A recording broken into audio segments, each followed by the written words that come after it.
This is going to shock you. I have an unpopular opinion.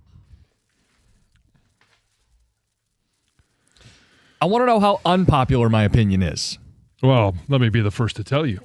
Tell me your opinion first. I think we're heading for a fantastic finish to this college football season. Valeni and I got into it on Cash the Ticket. I love how many teams are alive.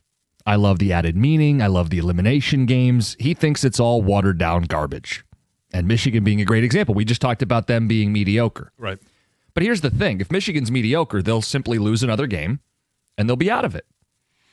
But if they beat Ohio State, it's going to bolster their resume and position them to make the college football playoff. And they're not the only example. Like last weekend, we had Oklahoma-Tennessee elimination game. Mm-hmm. Ordinarily, that game wouldn't have meant anything. Suddenly, there's stakes on a Saturday night with those two brands going toe-to-toe. As we sit today, there are more than 25 teams alive as we head into the month of November. The entire top 25 and a couple more are alive for the college football playoff. 7 in the Big Ten, 7 in the SEC, 6 in the ACC, 5 in the Big 12, and you got this like 6-way tie going on in the American. You have meaningful games and elimination games going down the stretch. So I think we're heading for a fantastic finish, but I think a lot of people are down on college football and maybe feel like this is watered down. So I can understand both sides of the argument. I'd just tell you which side I land on would, and this is not painful because I'm forced with either agreeing with you or Mike. Rock at a hard place. I agree more with you in regards to the amount of games that I have a higher interest in at this time of the year than I would have previously. And I'll give you an example. Navy Notre Dame. Navy, they got their first loss last week, so it's not as intriguing if they were undefeated because I'm kind of looking forward to that one year where we play the Army-Navy game and the College Football Playoff Committee has already come out with their quote-unquote final, and we're waiting to see who wins that game. Well, think about it. Navy's still alive to win the American, and if you win the American, you will make the College Football Playoff. So Navy's alive. Notre Dame's alive. But they have 2 losses. They happened at the beginning of the year, right. And now there's some intrigue there. And in this, okay, I'm a football nerd, so BYU, Texas Tech, I'm going to be watching, especially since we're on a bye week this week. I'm going to be watching a lot of these games. And Oregon, Iowa, like how many times have we seen teams, good teams or teams that were at least in the mix for the college football playoffs? Michigan did it. They went there and lost. Ohio State has gone to Kinnick Stadium and lost. And I think in every sport, there's an advantage to obviously be playing at home.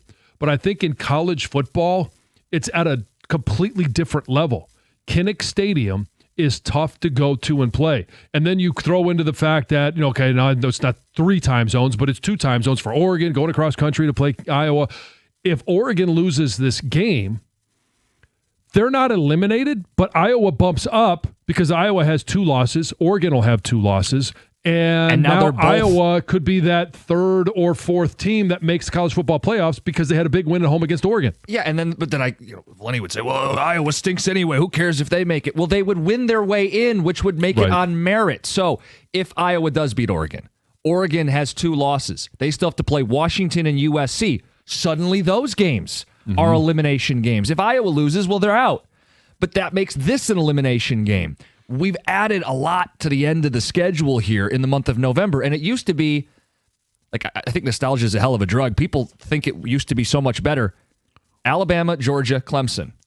Those are the only teams that can win a national title, and there's maybe 4 or 5 teams alive in November. Right. Now we have 5 to 6 times as many meaningful games. And if you think it's watered down, present the case. I would make the case that the meaning used to be early in the season, and we've simply shifted the meaning to the end of the season, which is what we do in all other sports. Well, and I thought Greg made a great point earlier.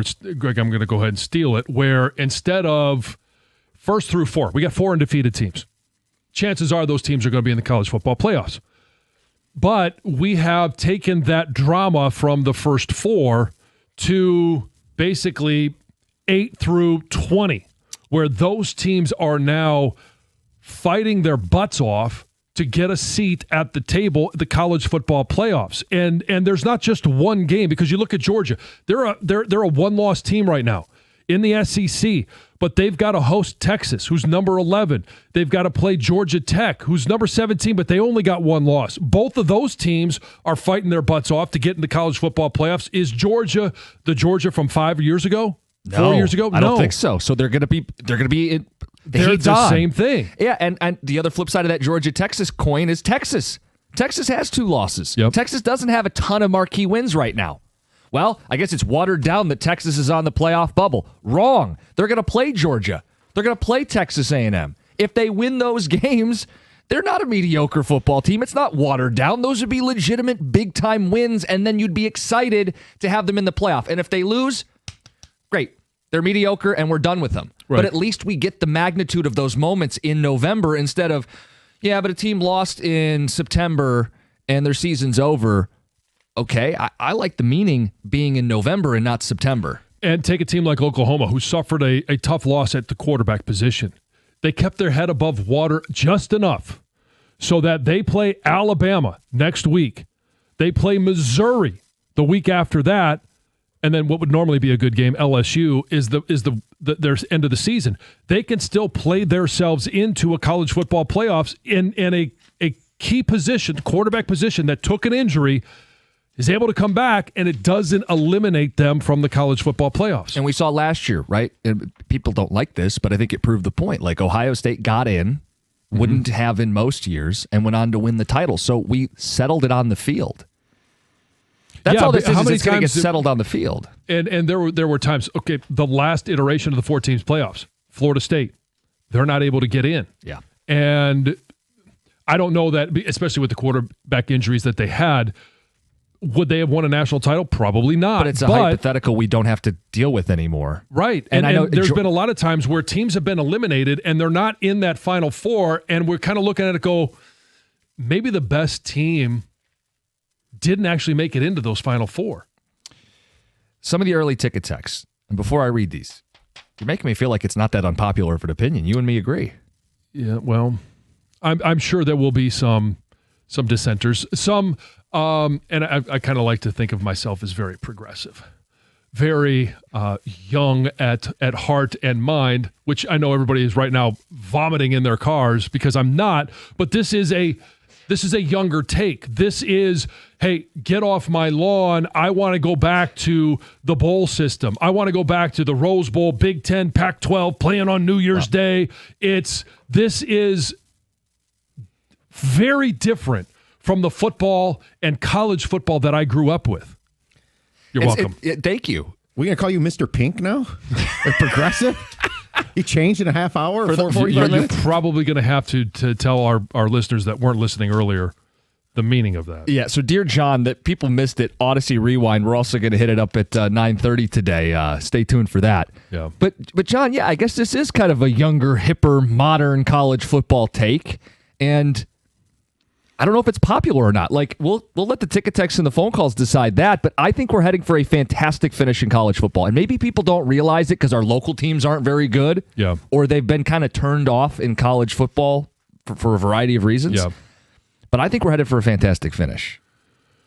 Here's the other when we come back, I'll say the other thing. Okay, great. It's 97.1.